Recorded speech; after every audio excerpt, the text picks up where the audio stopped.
All right, so back after transitioning from the PM to AM turn, went through and recovered 2 fatigue from all units. That leaves only just a couple units left with some fatigue left over from the day before. Went ahead and rolled for weather. Finally, get to show on video what it is like to have a heat turn. So it's extremely hot on this day, which is more likely in this campaign because historically it was very hot on Clinton's march to New York.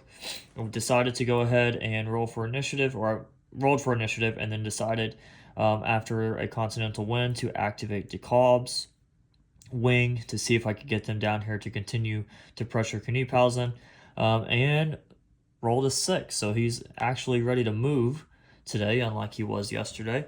So we're going to start moving Glover, Patterson, DeKalb, and Learned down to this engagement that appears to be getting ready to happen. With the heat on this turn, I don't know if we'll actually choose to attack yet. I think we'll just keep bringing the army together. It looks like both armies want to have an engagement, so we'll see what happens. One big difference for the heat turns is really the only difference is everything is double fatigue. So applying that fatigue before Glover moves, it's not going to be 1 fatigue for him to move, it's going to be 2.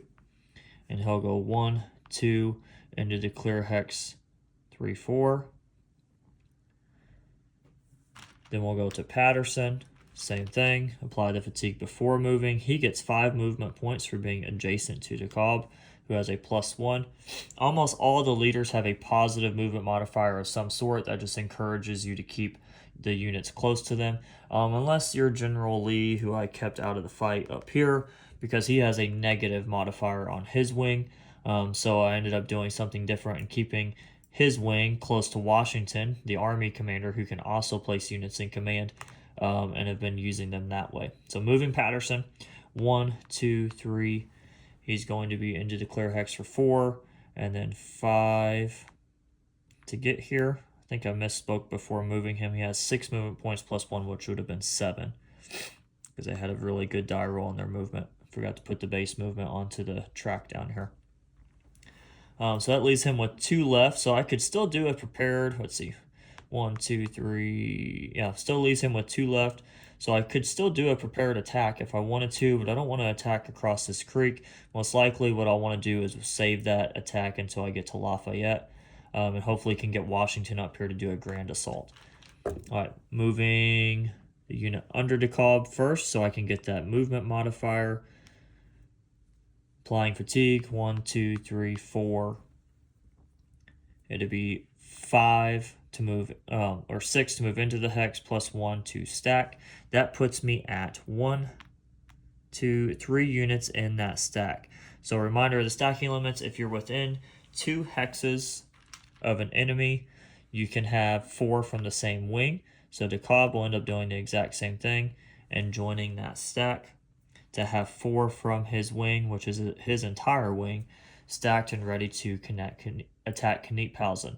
If you're outside of those 2 hexes of proximity to the enemy, then you have to follow the rule of 2. Or if they were not all from the same unit, then or same wing, then it would be 3 as the stacking limit, which you see here with Lafayette. I think he's got somebody outside of his wing stacked underneath him. You'll have the same thing if Varnum moves up and Washington moves up. They're operating from different wings, so the stacking limit would be 3. When you get to an attack, the grand assault is extremely important, because when doing the assault coordination that I showed last time, well, I could roll as long as a leader is present to bring more units in. Wrong player aid. You can still only bring up to the stacking limit. So if I had 2 in this hex from orange and Lafayette wanted to bring another orange in, it still follows the stacking limits in 1 hex. So in order to really get a massive engagement, it has to happen from a grand assault, or it's going to happen little by little as each wing activates, rather than all in one activation. All right, so that is all of DeKalb's, all of them gaining 2 fatigue to move. They have congregated around Kniphausen. I'm going to wait before I attack, so we go back to the initiative roll. Continentals win again. And some decisions here. other than Sterling's wing, there's not a whole lot I want to do other than just keep getting them brought together here.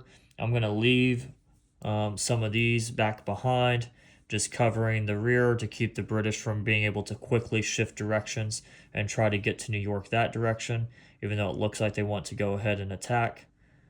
So let's go ahead and roll for the red wing and get Varnum into position.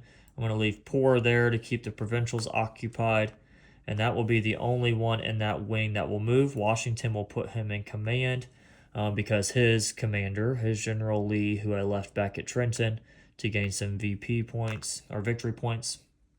So let's go ahead and roll for the red wing. It is a 3. So Varnum will gain double fatigue to move 3 points into position. I'll put Pennsylvania Militia on top since they have not activated yet. And now we've got 2 there, and we have quite the engagement getting ready to happen. All right, now we move on to back to the wing initiative. Continentals win again. So they're really getting up and moving this turn. Let's go with Washington's wing. So the blue wing, which is pretty spread out. You got the militia here and Washington here, but he left some light infantry units around. Morgan up here was out of command last turn, so he'll get to go. The New Jersey militia were also out of command, so they could move this turn if he chooses to. And then Maxwell there will have to roll to be in command because he's outside of the command radius of Washington. So let's see what the base movement is. A 5, so not too bad. Even though gaining double fatigue, I might be able to get some of his men moving. Washington is going to move himself. He gets a +2 for 7. Oh, 1, 2, 4 to go into declare hex, +1 to stack. So it's 5. And it looks like we may actually have a grand assault coming up here soon. When Lafayette's wing activates, I may be able to go ahead and get that going. Let's move Maxwell down, or Morgan down from Cranberry.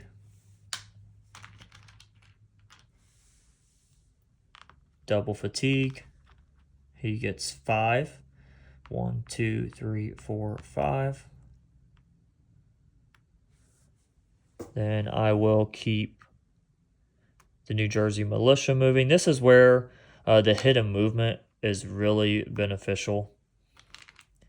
So he gets 5 movement points. I'm going to go 1, 2, 3, 4, 5, and start going back to slow down the rear guard of the British. When he's hidden, like playing this way, you can see that he is 4 or 3 with a SP loss. With the hidden movement, you have no idea what that unit is. So you could really be slowing them down and them not really engaging, maybe skirmishing a little bit to try to reveal your strength, and have 0 idea what you are. Then Maxwell, going to do the same thing. He has to roll to be in command. So as I commented on in the last overview video, in the sequence of play, this happens right after you choose your wing. I kind of just do it as I'm going along. It doesn't make any difference if I roll it now to see if he's command or if I roll it before I start moving all the units. He is a 2 + 1, so that would be 3, which isn't enough. You have to have a 4 or higher, so he will be out of command. Sorry if my hands keep getting in the way of the camera. I have it placed right in front of me. It's the best way to get the best view of the board. All right, so that finishes the blue wing. Now we go back to the initiative roll. All right, the British finally get one. Some big decisions here. I would like to get Cornwallis's wing the rest of the way down there, but Stern is holding up the column. So I think I'm going to have to go with the green wing first just to get Stern into position. And he might be able to stack down here depending on what the movement roll is. So we'll go ahead with the wing movement roll. It's a 6. So they'll get to move 6. And I think I'm going to go ahead off camera. I'm going to move Stern in. Had to play with these stacks. You guys don't want to watch me do that to see if I can stack him here or here. And to keep that grand assault from happening, the British might just go ahead and take the offensive and go at Washington's stack. He won't be able to pull them in. Had to get the battle started a little bit early, but he won't be able to do that grand assault without being the attacker. So I'm going to go ahead and pause the video, get all that set up, and we may have a combat. Alright, so I've moved Stern up into position. He went ahead and stacked here, which puts him at a max stacking limit. He has 1 MP left, so they're going to go ahead and declare an attack. That attack will be a normal attack, so no modifiers because it takes 1 MP to do so. And we have some pretty big stacks here for the British. They've got 26 in this stack.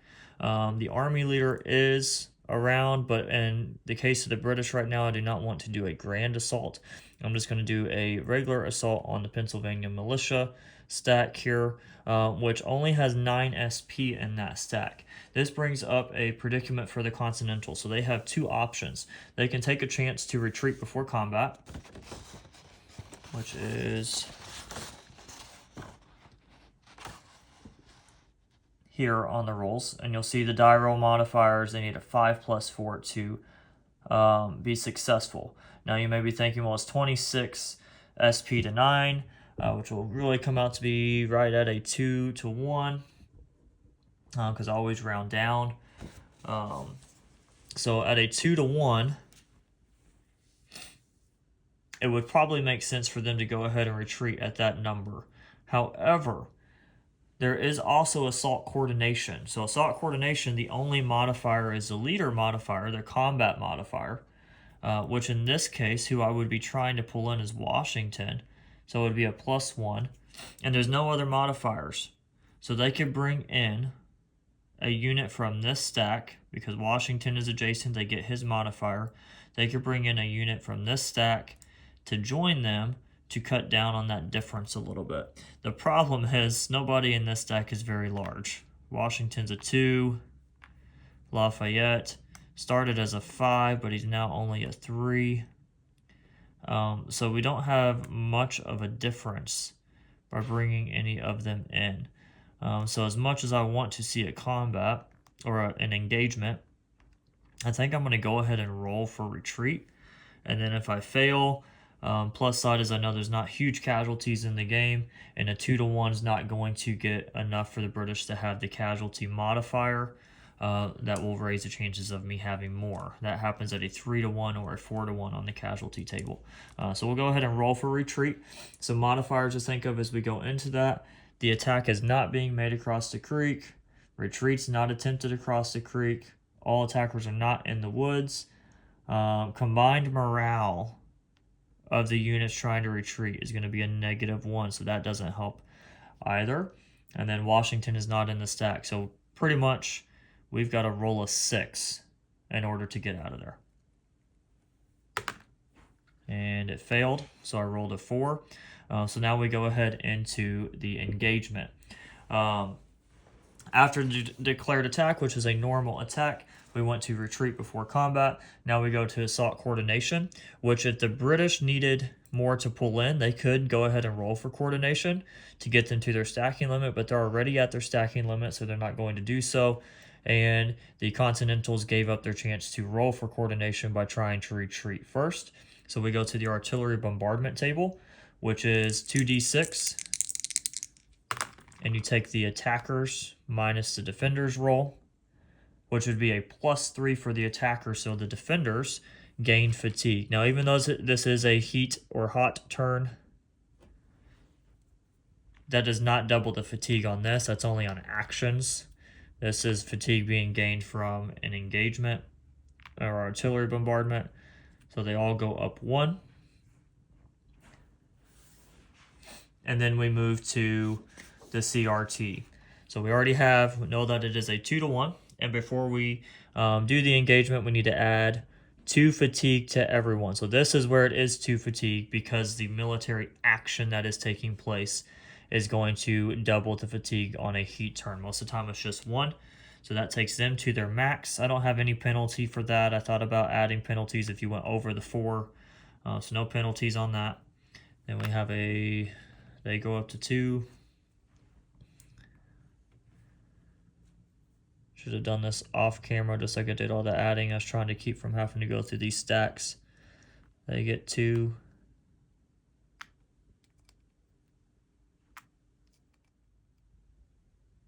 So conveniently, my iPhone ran out of space in the middle of me cleaning that stack up. So I've added 2 fatigue to all units engaged.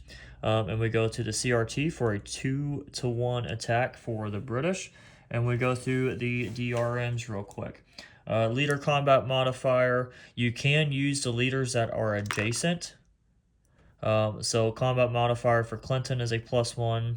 Kniphausen's a +1. So I'm going to go ahead with Clinton's. So he is a +1, and then Washington will be a -1 because it's the defender. So no modifiers there. Terrain effects, nothing. Artillery barrage was just fatigue. Nothing from defensive works, and it's a normal attack. So we have a 2-to-1 straight die roll, 2d6, and we end up with a 10. So a 10 on the CRT and the 2-to-1, which I saw in one of our previous videos. This is not coming out very clear on the video, but I'm doing my best on this. 2-to-1, the 10 column, the defender has to retreat 3 hexes. So the British get a pretty good result there. They got to go by road 1, 2, 3, away from the defender, and if possible go towards their leader, or away from the attacker, and possibly go towards their leader, but their leader is actually right next to them, so they got to keep going back. And the British can advance. I am going to go ahead and do that very carefully here. Move this stack. I'll clean that up here in just a minute.